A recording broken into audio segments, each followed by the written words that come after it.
Yo, what's up, guys? Let's talk about Punisher 1, because is Punisher 1 the new Fighter 3? Well, we have some data to it, but let me first explain what it is right now. Because before we were familiar with having points, and you had points all the way down to even the Challenger ranks. Funny, the Challenger is the lowest rank, where it is in most games, like the highest rank, whatever it is. Challenger ranks, and then you had like 800 until like 800 points or something, and then you were in Challenger. And then you had to go all the way up to like 1300-ish to be in Conqueror, and then Punisher was like 1500 or so. But now you do see that there's only points starting from Punisher. And that is because in the ranks below Punisher, you actually have to get victory medals. And every one win is you gain a victory medal, every one lose is you lose a victory medal. So if you go a little bit even back and forth, in the end, you will actually gain your ranks that way. So I think it's more of a thing right now that you just play simply enough matches and you will get there. But I've seen a few Reddit posts on the following topic. For example, over here saying is like, okay, previous ranks were, okay, he definitely, if he has this kind of win rate, he should be able to get Punisher regardless. But now he played even less matches, win rate way higher, and the man is actually seated in Punisher 1 already. I also saw a few other people saying it's like, okay, I hit Punisher 1 right now, but this is where it starts to get really hard. And also someone that got himself all the way to 1 elo, which is also interesting things to do. So yes, this is actually possible to donate all of your points to higher ranks, because in the end, that's a question that I asked, like, how are we in the higher ranks actually going to be taking more points? Because most of the times we get more points by the lower ranks actually creating points, because back in the days, I don't know exact numbers to it, but if a challenger fought another challenger, the winning challenger got, for example, plus 20, and the losing challenger got minus 15, creating 5 points for the whole pile. Currently, it is actually, if you lose on 1 elo, your enemy will still get their plus 10 or whatever. So you technically create 10 points, and also you donated 999 points to like the whole big pile kind of stuff. But how does it actually look like? Because we actually do have some data towards that. So big shout out to Luxec.gg. It is a website that you can check out. It has a whole bunch of information about like all of the kind of stats, win rates, those kind of things. You can look up your own player profile and that kind of stuff. Very in-depth, very nice website. I have been giving some feedback to the maker of it. It's looking very slick. But there's also one thing to it, which is the following thing. You can track over time how many people are in P1. And this is actually a really nice representation of, I guess, the issue of P1. So we're currently on the 26th of January. If we take that slider back, we can see that there's more and more people in the ranks below P1. And then P1 is just filling, but people are not really climbing as much out of P1. Like sure, P2, P3, and then Guardian ranks are slowly climbing as well. But it's mainly what's climbing is the P1 rank. And why is that? Well, I think since there is a thing where you cannot demote from P1, so doesn't matter how low you go in points, you can actually check all of the points distribution in the P1 rank by clicking on P1. Specifically asked the maker to do that, mainly for this video. So once again, big shout out to Luxec.gg, links in the description down below. The interesting thing is, how many people actually do get in P1 and then be like, yeah, I cannot beat these people in P1. And you can actually see that over here already by so many people being right away under 1,000 points. Because all these ranks up here, you play against bots, you play against people not playing that long, or you play against people that just in general don't RTA that long. And over here, suddenly it's like, yo, now you're connected with the warlords. That's suddenly it's like hard. And also if we take the criteria over here, we go to 7.5k. So sure, people are in 1100, but you only get 7.5k slots in there. And you already see that currently, and we're very early in the season still, we still have 60 days left on the season, you do have way more than that in P1 already. So I would assume, like, if we take the whole player pile, which is apparently like 145k people playing RTA in the current season at the moment. Not sure if this is 100% accurate, if it's all of the players, but gives kind of a nice representation of how many players are playing RTA. You do also see the number going up when we take the slider. So every day there's about like a good 2,000 people, a little bit less than 2,000 people stepping into RTA. If we take that number and then towards the end, it's always a little bit more for people just doing like all of their stuffs in the end. We don't have this from previous season because it is a new site, so it only has the current season. They started launching it during the special league. But yeah, I'm curious to see how much this number is and then also compare it season to season to see like what seasons are more played. Is an SWC season more played? Is a post-SWC season more played? Because then people watch SWC and that kind of stuff, or SWC qualifying season compared to like a post-qualifying season, then people get to watch more SWC. Maybe that gives more reason or motivation to play RTA. All of those kind of good things we can actually track in here, which I will definitely do, and probably make a future video on that at some point. But it's also funny to see there's 33 people sitting at like the 0 Halo, probably because they've just been like straight up like inting all of their matches and that kind of stuff. It is also possible that someone from P1 donates their match to a C3 player, and the C3 player dares to become a P1 player, and then it's just the points lost on the big pile and that kind of stuff. But yeah, it's pretty interesting to see that the moment people hit P1, there's actually no more reason to start playing RTA more than that if P1 is above your rank. Because we can see over here, there's like 37k people in this rank already.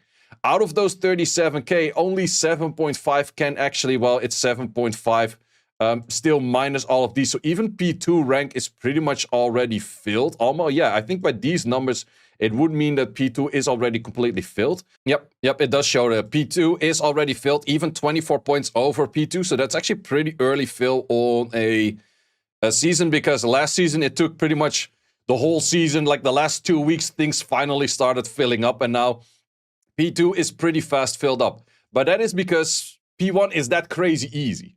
And there's definitely, I'm going to expect probably like, I wouldn't be surprised if at some point 80% of the population of the whole player base of RTA is going to be seated at P1. So all of these ranks before pretty much just means you did not play enough matches, because you can probably make it to P1. Also, if I make a new beginner account, one of my main goals will be how fast can I reach P1? Can I do that in a month? Can I do that in 2 months? Does that take me half a year? I don't know. But one of the main goals is going to be like, yo, how fast can I reach P1? I do expect a new beginner account series on the anniversary event, unless the collab has crazy good beginner related events as well, because the beginner events are mostly really good in I think April, because April is the anniversary timing. I would have to see if I create an account in February, then it would still have like the bonuses for the beginner account still in April. I think that's kind of the goal that I'm aiming for, but I do think that that is the case. So if the beginner events are good on the collab, I might make a new beginner series somewhere starting like mid-February when I'm back from China, because I have another trip to China for Etheria. You will hear more about that later as well. But yeah, it's interesting to see P1 being this much of an issue. And, you know, honestly, what is the solution? Well, I feel like that there should be a whole rank between P1 and the higher ranks above, right? That is just the simplest way to do it, because right now there's going to be a really big player base seated at P1 and then never playing again, because if you cannot climb out of the, well, pretty much 100k to 7.5k, which is like a legit drop down of a times 15, yeah, there's pretty much no reason to keep playing. And that is kind of sad that your season ends within like just 2 weeks of, well, not even 2 weeks of playing. Well, the season is pretty much like 2 weeks old now right now. But yeah, this person over here that we saw doing this, he got there in 38 wings. And sure, he has pretty good win rate. I do think that his rune quality is generally, like, if we check out this, it's just playing way too little matches. This guy could easily rank up towards like a top 5k or at least top 7.5k. I would say probably with this kind of win rate, you should be aiming yourself for like a top 5k ranking. That is definitely possible to do. But yeah, it looks kind of strange, and we would still have to see how that will work all the way towards the end for the higher ranks, G3, G2, G1. I would say currently there's already 11 people in G3, so I think that the ranks are definitely filling faster than we had in the last season, because in the last season, G3 had like 300 people in the last week and a half. It took super long. Legit, if you were a few points above G3, you immediately already got like the right rank. Like, I was 53 points above G3 and I was rank 100. Well, I think probably minus 8 points and I was out of G3, but yeah, you can see like how much of a difference it is for how many points I needed to be a certain rank by just having less people playing and that kind of stuff. So therefore they changed the rankings. But the rankings still look a little bit odd. So let me know in the comments what you think about these rankings. Do you think it's good that everyone is able to reach P1? Or should there be more spread out between the ranks? Because right now, all of these ranks pretty much don't mean shit, which is kind of weird. You could say and make the argument for like, okay, free skin / rewards for P1 for everyone, so everyone can get whole bunch of these skins, but you don't get one of these skins. You still actually have to play top 5k for getting those, so that might be quite a bit harder. So that will definitely be a whole bit harder to actually get towards this skin, and I think that still makes sense that it is harder to get those skins and that you have to put some effort to it. But yeah, it kind of feels like all of these ranks here below that are just... they don't matter. And there's going to be such a big player base in this. I think like 80% of the population is going to fill in just the P1 space. If everyone plays enough matches, I feel like everyone is going to end up at P1 more or less. That's just one of those things. Like if you're not P1, you didn't play enough matches. That's seemingly what it's supposed to be right now. I'm not 100% sure about that. I did not actually climb these ranks on like a lower end account myself. But yeah, we definitely can see that we had a lot of people in below P1 ranks and we're filling up P1 by a lot. So let's see how much P1 is filling per day. So we did establish about 1.5k people are added to the pile every day. But we can also see that the amount of people in P1 is increasing by 1.5k per day as well. If we take that assumption for another 60 days, let's round it down a little bit. Let's say that it gets less towards the end, or maybe it even gets more towards the end. I did say about 100k people in P1, but if we add 60 days of 1.5, that's another 90k. Then we would be looking at 125k people trying to fight for the next rank. That is narrowing it down to 7.5k. That is an insane jump. That's bonkers right there. So should they maybe for that reason widen that there should be more people available for P2, P3, maybe even G1 than currently it's like 3,000 people for G1 or something? Should they maybe make that like 5k right there, or is it 3,000? Yeah. So should they make this 5k? Should they make this 7.5k? Should they make this 10k? But even then, that's still a 10x. That is more than a 10x from this rank to this rank by the just pure ranking statistic right there. So yeah, let me know in the comments what you guys think about that. I think for a lot of people, they would just get P1 and then not look at RTA ever again. Or they're just gonna hover in some of these ranks, because the thing is still, if you get P1, you will still get your full reward and you cannot demote. If you don't play from P1 and you're at 1,000 points, you can still be seated at 1,000 points until the end of time. Well, end of season. End of time is a little bit far-fetched, but end of season.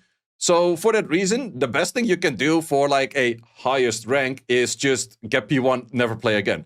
But also if there's any event that asks you to play RTA matches, by all means, you're P1 anyways, you might as well go into the RTA match, immediately leave, go into the next, immediately leave, if the only requirement for you is to play an RTA match. Currently, we don't really have such an event. Well, we have an event that kind of asks you to do either arena or RTA. If you don't want to do your normal arenas, which you can do very fast with Amir, like that's this one over here, but there's probably going to come up some other events. If you're in P1 and like the same as these people will get the same reward as you do. You can just go in and leave immediately. That's definitely one of those things that you can do. Or you just build up a super cleavy comp. Moment you see you get outdrafted, you leave. Moment you see that you have like a winning comp, you go in and you get some medals, and then you just start farming. Like you just pretty much create a team that is very fast to get these medals in, and therefore you can get a bunch of scrolls in, because more scrolls is more net 5s, more net 5s is more dupes is more LD5s. And that's all we like, of course. So that's definitely one of those options that you could play for as well. And probably also something that I would recommend to do. If you have the time, might as well just get all of those things in there, which is... it is pretty nice to get a bunch of extra scrolls in, because people say it's like, I played 60 million days, I don't get an LD5. Well, if you played every day, you did 30 wings every day, you would have got that many more net 5s, and therefore that many more dupes, and therefore that many more LD5s, or chance to get an LD5. It's one of those factors that adds in. But yeah, real question on this video. What do you think about the distribution of everyone in P1? Do you think it motivates enough people to play after P1? I think it would motivate people that normally don't play to start playing to get P1. So I think to get to P1, people are probably motivated because it's like 100 times easier, I think. But to play past P1, I think a lot of people are not motivated. So is this therefore a good change to get like the big pile that was not playing that much to P1, and then the rest is still kind of the same? Could be a good argument.